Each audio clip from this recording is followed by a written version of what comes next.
Hello there, friends! Although there was a slight lull on the pro scene, it's time for various transfers, permutations, and of course, cool interviews. Let's get straight into it. We will probably start today with a sensational transfer to OG.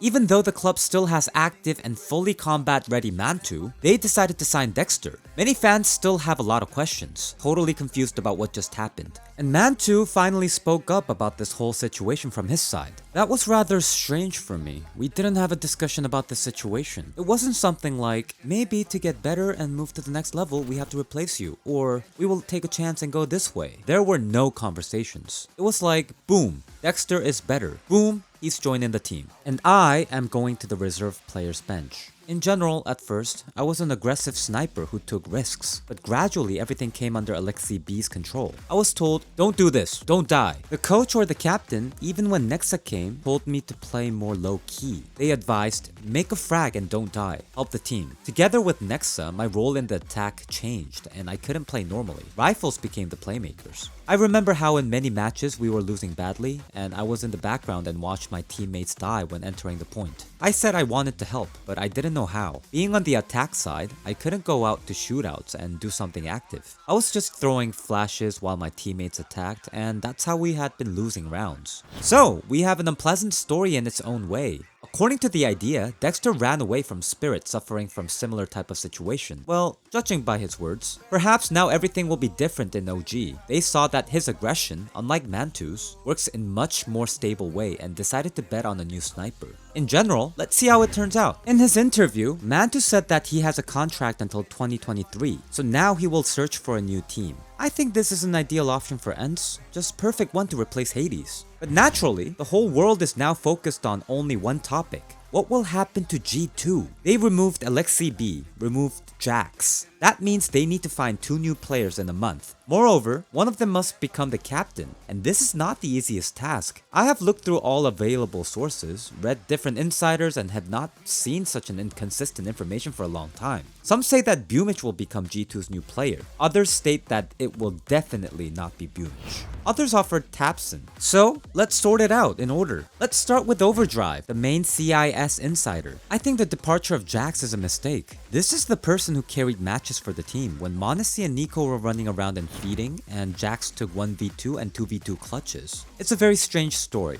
I heard that one of the options is Alex from Fnatic, who is being considered to take the place of the captain. Ideally, they should have returned Nexa, but now this is no longer possible. If Bumich is taken to G2, then I think it will be bad, but for him, it will be a real gift of fate. That's when we'll see if he's a worthy player or terribly overrated. Well, as for Jax, one European publication gave out an insider that G2 is interested in Rigan from Bad News Eagles. He even posted it himself on Twitter, but of course it looks more like a provocation. But okay, we'll put it in our impromptu shortlist. And here's what former coach Mao Slamabot says about this. If Tapson and Goppy really join G2, then it will look very strong. Nico worked with Goppy when he was his captain in Mao's. Nico had a lot of respect for him and enjoyed working with Goppy as a captain. If this happens, then I see it as a serious strengthening in all directions. If this is really happening, then this is the first good replacement in G2 because I did not believe in Alexi B and Xdos from the first day. I wrote about it to Nico. I respect you very much, but I do not know what you guys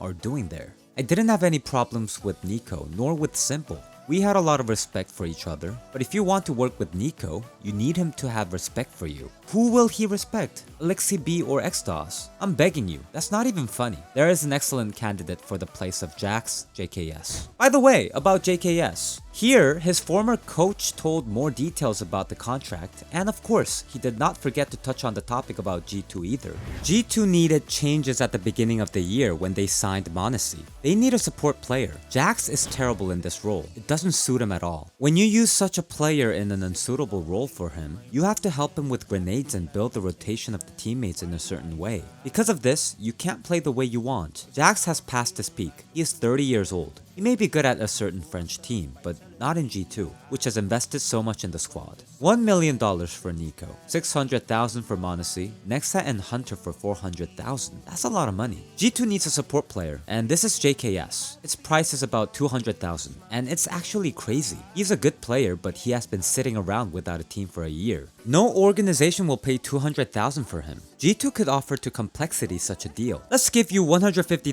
$100,000 right now, and another $50,000 later from stickers that we will receive at the next 2 majors. If I were JKS or his agent, I could say to G2, instead of paying me $25,000 a month, pay $15,000 and spend the remaining money on my buying out. Well, and the last opinion, the most authoritative and incorruptible. Here's what James says. It seems to me that Bumich and Yekinder will be taken to G2 and it will be just fine. Purely a team from the CIS. Mantus, Bumich, Yekinder, and the Kovac brothers. Only the role distribution will be difficult, of course. Bumich will take everything. Nico will take all the star player roles, but there's already a discrepancy. It turns out that Yekinder should be somewhere in the background, although Nico holds there on many maps. Alex, it seems to me, will not get along with them. And what conclusion can we draw from all this? Now everyone sees basically 3 options for the captain in G2. That is Bumich, Alex, or Tapson. Personally, it seems to me the best option is to take Bumich and JKS. JKS has never had any problems with shooting, and they don't need it in G2 anyway. They need a player who can play more passive roles, sacrifice himself for Nico, Hunter, and Mantus. Throw a flash, go first for the info, and all that sort of thing. Friends, who do you think should be signed by G2? Write in the comments, it will be interesting to read.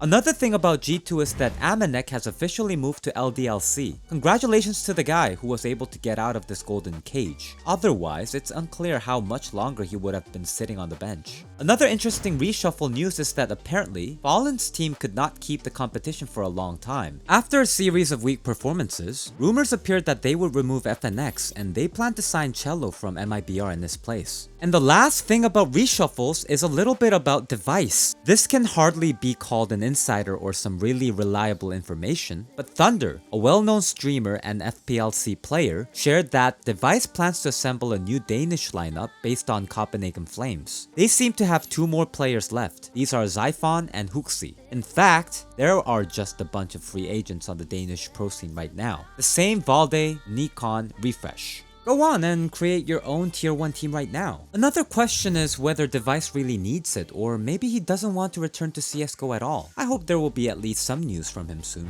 And finally, an interesting news. Recently, photos of Navi were posted on HLTV where a piece of paper with their tactics also gets into the frame. It instantly spread all over the internet. On Twitter, Reddit, well, everywhere. Many fans were worried that now, by using these tactics, it will be possible to read the actions of Navi and beat them on the nuke. Fortunately, at least Simple calmed everyone down and wrote that there was nothing wrong with this leak. This can be understood in demos, and naturally, these tactics will not give any advantage to any pro team, because in any case, they analyzed the actions of each player in detail and knew it all without any sudden leaks. If suddenly someone wants to read it in detail, then I will leave a link in the description to the full text. Well friends, this is all the news for today. Subscribe to the channel so you won't have a chance to miss anything. And I don't say goodbye for a long time. See you soon!